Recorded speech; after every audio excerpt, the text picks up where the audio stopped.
Ambassador Huckabee, thank you so much for offering us the use of this office that we could actually film this. I didn't know you were going to tear it to pieces, but no, honestly, I'm thrilled you're here. It's such a pleasure to have you at your embassy in Jerusalem, and it's a delight to welcome you here. Thanks for having me. So let's talk about your history with Israel, why you wanted to be ambassador to Israel in the first place. I came here for the first time 52 years ago. It was 1973, July. I was 17 years old, a month away from my 18th birthday. And the story is, I grew up, literally dirt poor, little kid from Southwest Arkansas.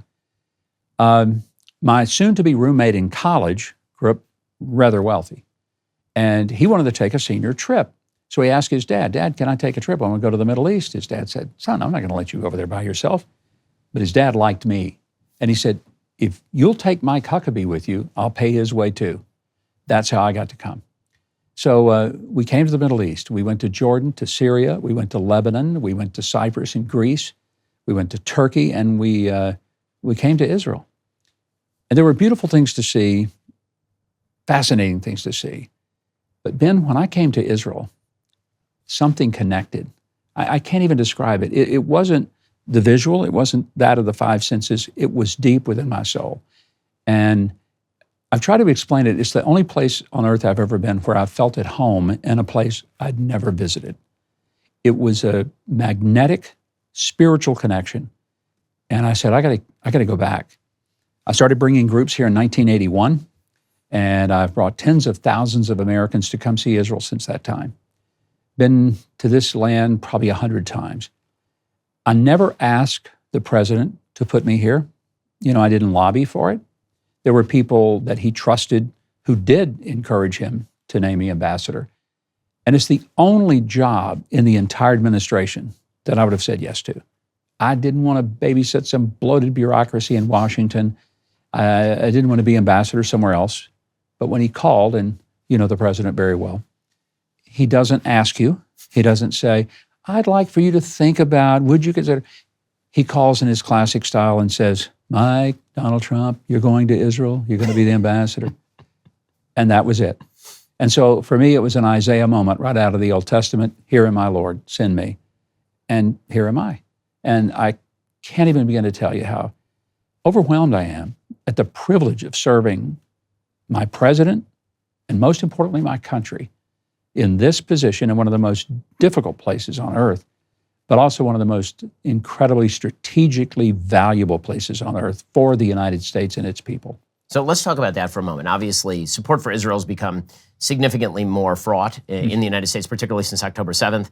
The left obviously has moved very strongly against Israel. There are breaks in the right with regard to support for Israel. The implication has been made that only Jews are interested in supporting Israel. Obviously, you're not Jewish. We're both American, obviously. But why should Americans, and particularly non-Jewish Americans, care about Israel? Well, if we divorce anything spiritual from it, Jewish, Christian, which obviously there is a deep spiritual connection that I have as a Christian, that you have as a Jew, let's take that off the table. Here's why it matters. Israel is the only nation in the entire region, one of the few nations, if not the only real nation in the world, that totally mirrors the experience of the birth, formation, and the prosperity of the United States. Both nations coming out of people who escaped religious tyranny, economic tyranny, and in the case of the Jews, an outright Holocaust. The Jewish people have a connection to this land that goes back 3,500 years. It doesn't go back to 1917 and the Balfour Declaration. It doesn't go to 1948 and independence, or, when people start trying to make it of, it's a century old. No. It's 3,500 years that the Jewish people have been in this land. And it goes back to Abraham, who I say wrote the title deed and said, "This is yours." Now, here's where I can't escape the biblical part. You either believe the scripture or you don't. And if you do, then you have to accept that when God gave the land, he gave it to a people, and he gave it for a purpose, and he gave it as a place. And it was not nebulous, and it was not ambiguous. It was very specific. So this little sliver of real estate that now is the most contested piece of property on earth has a history that goes back to a covenant that God made with the Jewish people. And I'm a person of the book. I still believe it. But now let me go back and take those things off the table. Let's just say there never was a history. There wasn't 3,500 years ago. Abraham doesn't matter. Take that off. No nation on earth so reflects our culture and our civilization, which is a Western civilization based on a Judeo-Christian understanding of the power, the right, and the responsibility of the individual. We're not collectivist. We really believe in Western civilization, religious or not, that the individual matters and that our liberty is personal liberty, that our responsibilities to preserve and protect and pass it on are individual responsibilities. No other nation quite fits that mold where the people elect their own government. They can speak out against their government. And I tell people in America all the time, if you think we have divided and contentious politics, you ain't seen nothing till you come here. These people know how to fight politically, and they do it almost like a blood sport. But that's democracy in action. It's what it looks like when people have freedom. They can scream at their government officials, and they do. They can write nasty things about their government officials, and they do. That's something that we share in America, that we have that level of liberty. And it is something that a lot of Americans take for granted. But if they went to most places in the world, they would not have that level of freedom to express themselves, even that defies and challenges the government, as long as they do it without violence and without threat. So there are a number of issues where the United States' policy in the Middle East affects Israel, and Israel's policy obviously affects the interests of the United States. The most out-of-the-box one is President Trump's proposal with regard to the Gaza Strip, which I love. I think that it's fascinating because I think that it's the first reflection of actual reality to maybe have entered the conversation in decades, the recognition that this strip of land, which has been taken over by Hamas and whose people largely, unfortunately, support Hamas and support at least the destruction of the state of Israel, that is an intransigent problem. And President Trump has acknowledged that, and then he has suggested that basically there needs to be a transformation of the Gaza Strip. What do you make of President Trump's proposal? How practical is it? How does it get done? When President Trump sort of shocked the world and said, we'll just take over Gaza, we'll rebuild it. My first thought was that Gaza should have and could have been Singapore. Instead, Hamas turned it into Haiti. Actually, it makes Haiti look good. They turned it into the hellhole they did because they were not interested in building schools and mosques and hospitals and things that really help the people. They can claim they had those things. But where they put their resources were rockets, bombs, ammunition for one purpose, not to defend themselves, but to murder Jews. Let's not mince that. It wasn't because they thought Israel was going to come and invade them. Heck, in 2005, Israel, with their own military, forcibly moved 10,000 Jews out of Gaza because Israel thought if we give it up, you have a Palestinian state over there, you have the whole thing.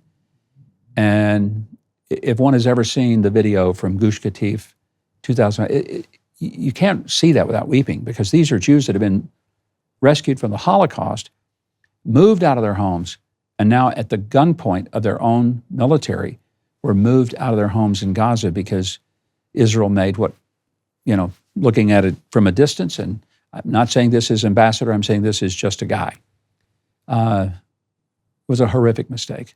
But they thought it was a good idea because everyone in the world tells them, if you just give up some land, you're going to have peace. And here's what's happened. Every time they have given up land, they don't have peace, they just have less land. That's all they get out of it.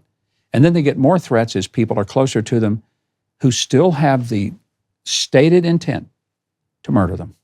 And that's what Gaza was all about. It was about murdering Jews. It wasn't about building a better life for Palestinian families. And that's the great tragedy of all of this, is that it could have and should have been avoided.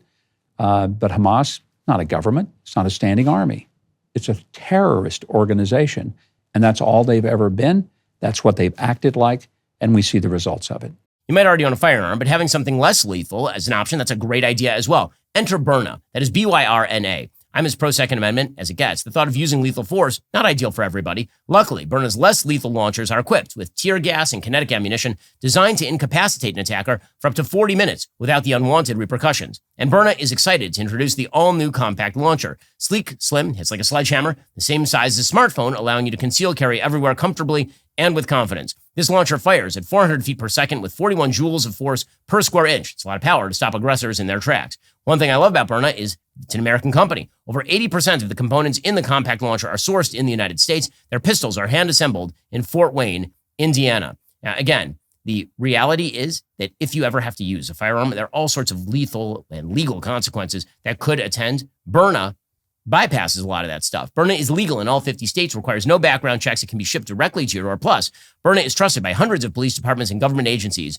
worldwide. Yeah. Meanwhile, one of the other issues that the Trump administration is taking on is the Iranian nuclear program. This, of course, has been a burgeoning threat against Israel and against the entire region, the Saudis, UAE, and all the various other countries of the region for a couple of decades at this point. Now, President Trump famously called President Obama's deal on this the worst deal in history. He called it that repeatedly, the JCPOA. There's a lot of negotiations that are currently happening between the special envoy, Steve Witkoff, and members of the Iranian government. Some of these negotiations have been happening in Qatar. Apparently, there's now European involvement in these negotiations.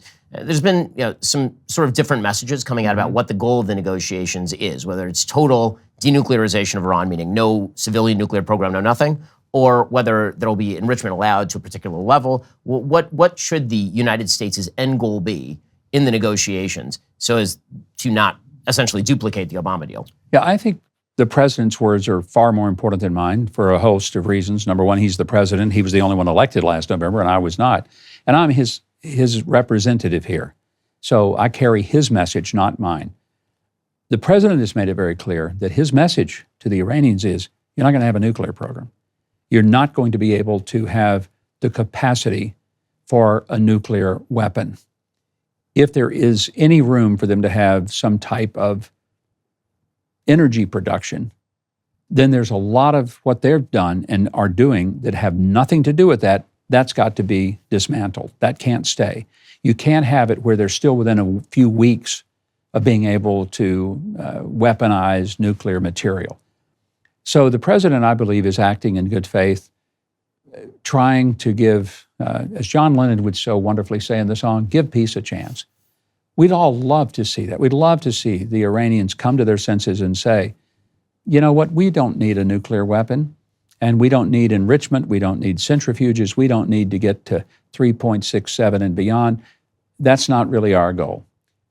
If that happens and there's an aversion of war, wonderful, everybody celebrates. The reality is, for 46 years, the Iranians have said, Israel is the little Satan, the U.S. is the great Satan. We're going to destroy Israel and annihilate it, and then we're coming after the United States. They've been very explicit that Israel is the appetizer, but we're the entree. And when Americans act like, well, it doesn't have anything to do with us, how naive are you? Do you not remember 1979 when they took American hostages from the U.S. Embassy? Do you not remember that for 46 years, they have continually vowed, not just said, someday we might get interested in. No, they have vowed, annihilate Israel and then come after the United States. So when someone's got a gun pointed at you, even if it's from a distance for that long a period of time, you're stupid not to pay attention to that. And so that's why when the president the other day on Air Force One, when he was going to Rome on Air Force One for the Pope's funeral, and a reporter asked him, very leading question, are you going to let Israel drag us into a war? Classic President Trump. He said, nobody's going to drag us into anything. If the Iranians don't give up their nuclear ambitions for weapons, I'll lead the effort. I won't be dragged into it. And I thought that that was as clear a statement that anyone could make, and that it came directly from the president, I think was reassuring not only to the people of Israel, but reassuring to the people of the world that this is a regime that can't have that kind of capacity any more than you would give car keys to a Lamborghini and a bottle of whiskey to a 16-year-old boy.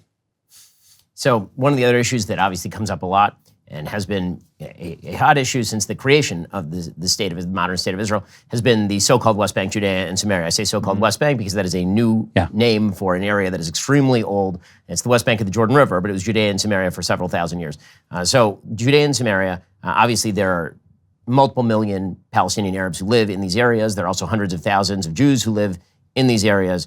A Palestinian state is off the table so far as the Israelis are concerned, because after October 7th, which was effectively the death knell of Oslo, which, again, I believe was always a foolish move. The death knell of Oslo means a Palestinian state is not in the cards in the so-called West Bank. What should the United States do regarding the sovereignty of Judea and Samaria? I believe what the president did in his first term is sort of a clear indicator.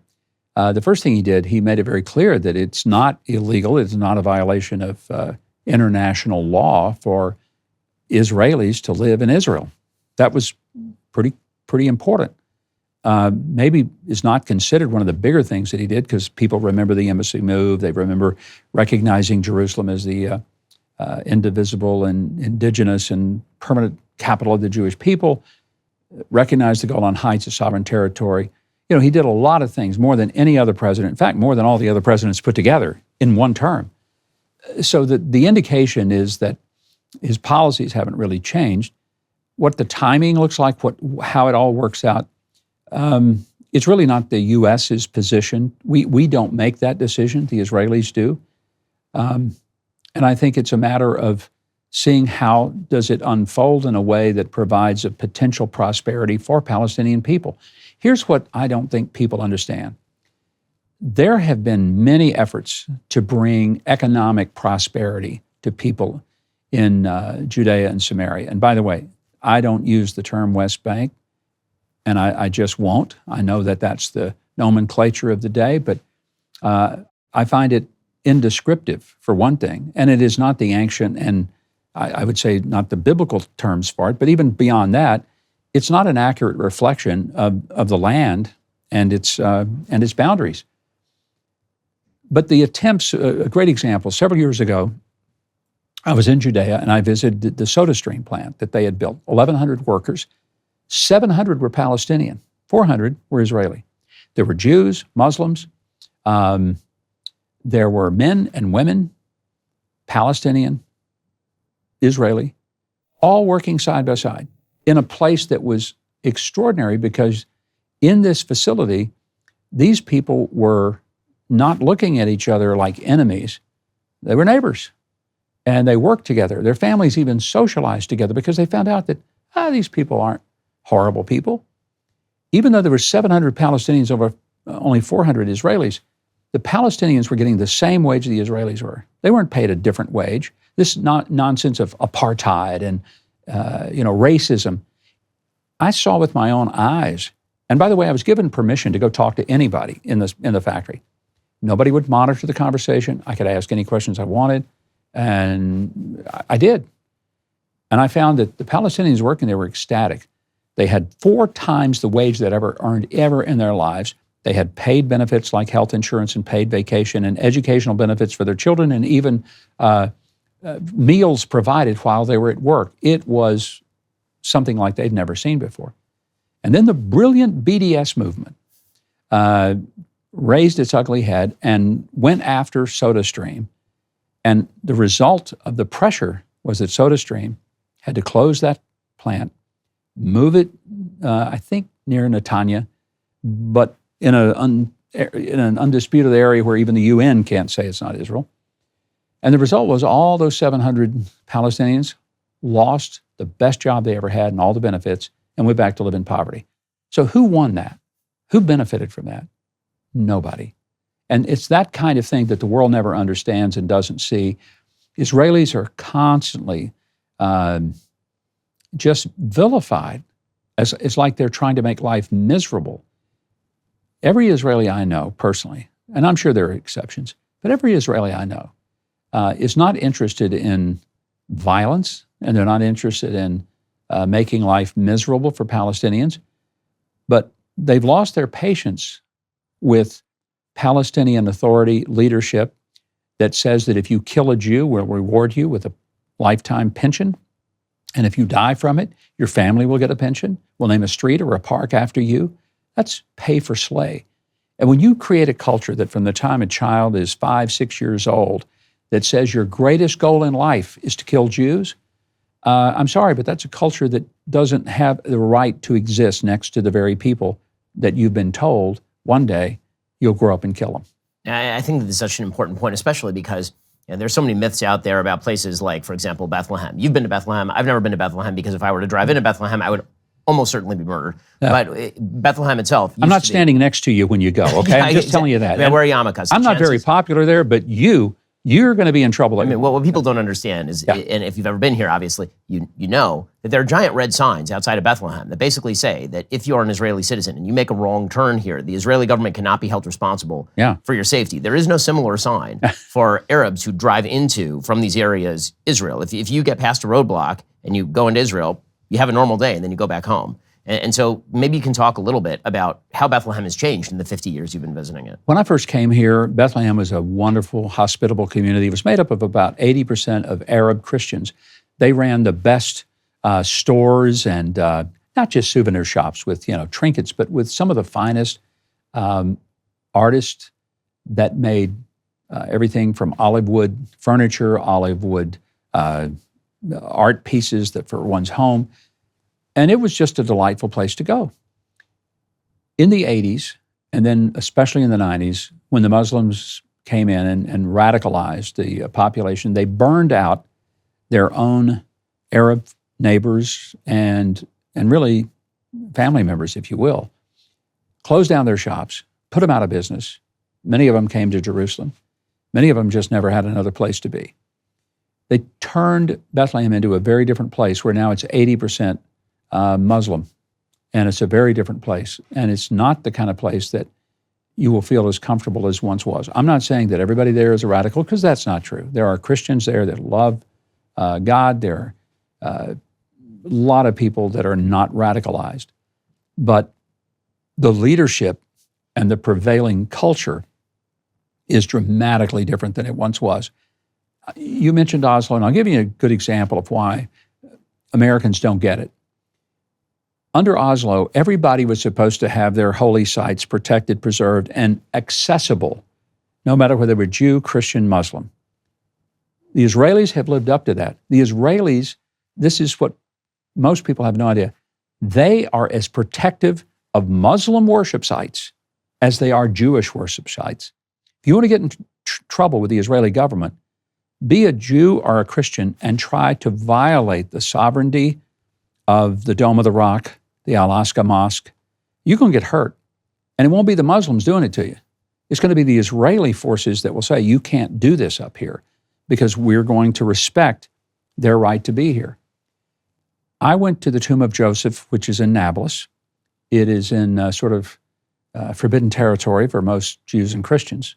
It's supposed to be accessible. After all, it is a holy place, certainly for Jews, but also for Christians.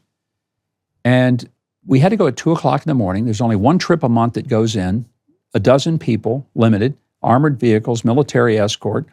We got into Nablus at 2 in the morning, people burning tires in the street, throwing Molotov cocktails at our vehicle.